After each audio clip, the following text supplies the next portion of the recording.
आता ही बातमी काय आहे बघूयात. खरं तर नोव्हेंबर डिसेंबरचा महिना आला की सगळ्यांना वेध लागतात ते मुहूर्ताचे, लग्नाच्या मुहूर्ताचे. सगळीकडे तसा लग्न सराईचा मोसम सध्या सुरूही झालाय. म्हणजे अगदी तुम्ही तुमच्या सोशल मीडियावर चक्कर टाकली तर दर 2-4 पोस्ट नंतर लग्नाची एखादी पोस्ट तुम्हाला दिसतेच. पण एकीकडे हे सगळं सुरू असताना दुसरीकडे एक प्रश्न उपस्थित होतोय. हा प्रश्न असा आहे की मुळात लग्न करावं की करू नये.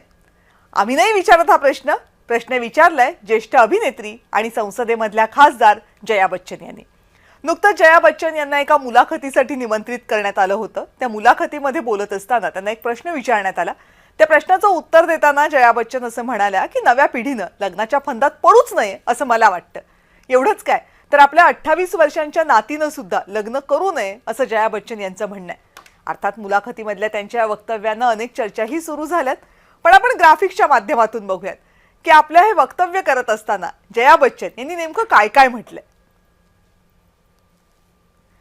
मी आता एक आजी आहे. माझी नात पुढच्या आठवड्यात 28 वर्षांची होईल. महिलांनी मुलांचं संगोपन कसं करावं हे सांगण्यासाठी कदाचित मी खूप वयस्कर आहे, कारण हल्लीची मुलंच खूप स्मार्ट आहेत. त्यांना आधीपासूनच खूप काही माहिती असतं. सध्या गोष्टी खूप बदलल्या आहेत. सध्याची लहान मुलं हुशार झाली आहेत. ती तुमच्यापेक्षाही हुशारीनं वागतात.